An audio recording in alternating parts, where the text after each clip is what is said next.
3 weeks, and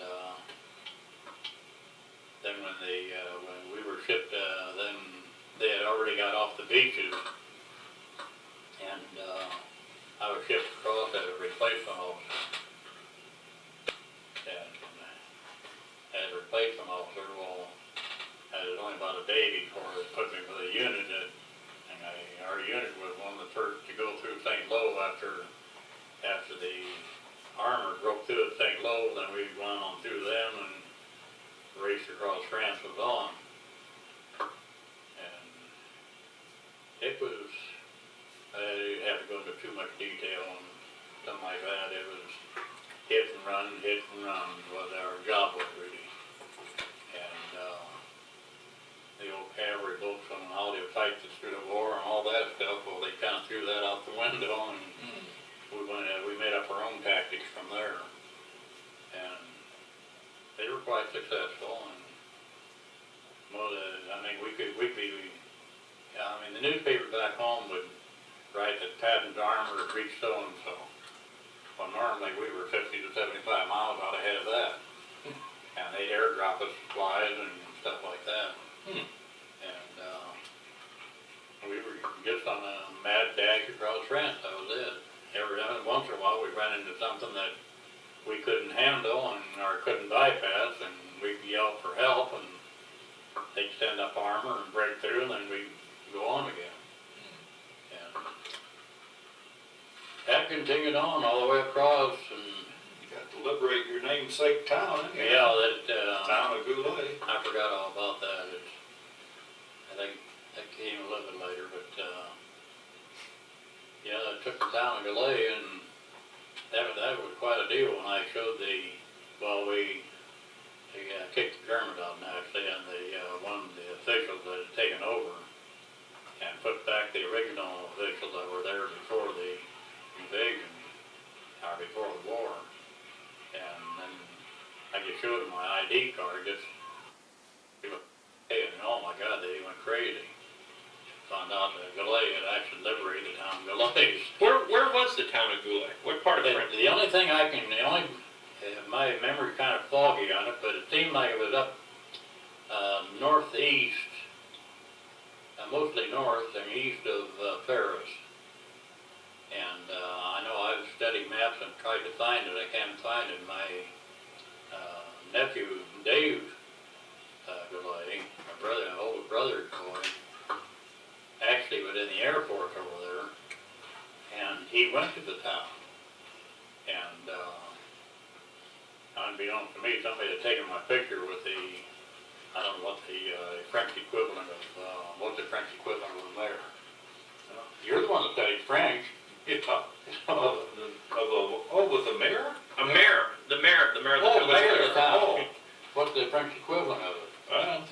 Okay, the mayor. That's what I was going to get the mayor of the town, and somebody took my picture with him, and when my nephew Dave went there, they showed him they took him in the city hall and showed him a big enlargement of myself and this mayor standing by my armored car. I'll be darned. And they were going to really wine and dine us like heroes. And in the meantime, I reported back that we'd taken it down. We were going to stop there for the night. And about a half hour later, we got a radio message back for us to keep on going. So we missed the big celebration. And Dave ended up getting it. So it was quite a deal. Now, how did you get snagged? How did they get you? Well, even before that, we were in the Battle of the Bulge. We were down around Nancy, France, when they shipped us out to a location on the southern flank of the Battle of the Bulge. And we were camped we were set in along the Moselle River, a little town named Mertur. And I was there long enough where they started labeling me the mayor of Mertur. We had taken all the fancy French phones out of the town, and we were dug in as infantry. And phone dial, a lot of phones out of the town and used them in the foxhole. Because we weren't equipped with telephones. Right. And, well, I had the most beautiful, in my headquarters building, I had the most beautiful French phone you ever saw. It was old-fashioned, you know, with a Right. animal like that. Oh, it was a beautiful thing. I'd like to have that and send it on home, but then we ran patrol from there across the river, and those were the ones that I always dreaded just going across that river, because it just looked like a sitting duck out there.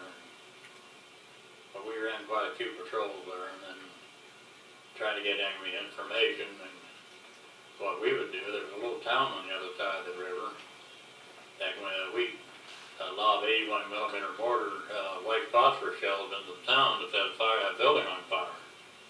And that way we could see by the reflections of the town if there's any Germans trying to cross the river.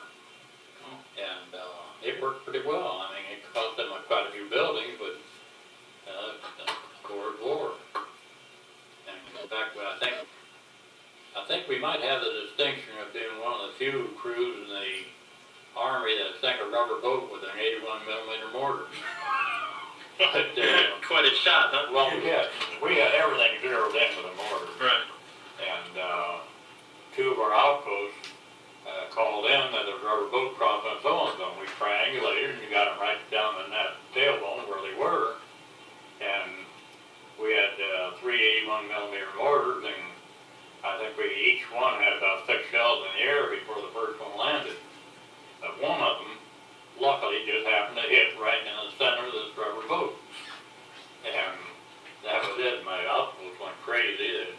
You got him, that kind of stuff. Well, they use a little fancier words. But I think that's the only occasion I have ever heard of was actually a rubber boat moving in the middle of the river getting hit by a mortar shell. I mean, it's something direct fire you can understand, but right. The mortar shell lobbing so it was high in the air and come down and happen to get luckily they hit there. Unlucky for them, probably. And then right next to us on that particular outpost we were at, there was a winery up on a hill.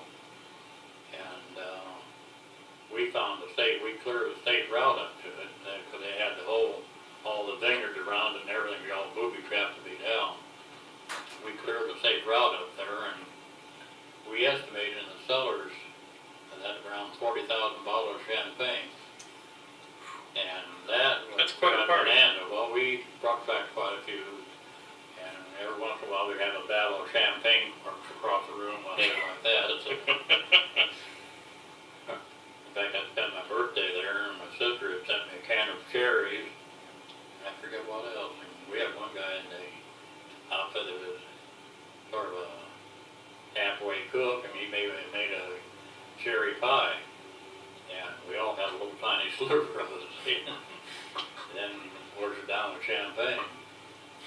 But that was quite a deal. The funny thing is, the infantry would come in, and they heard about it, so they wanted it. What was your assignment? You were artillery?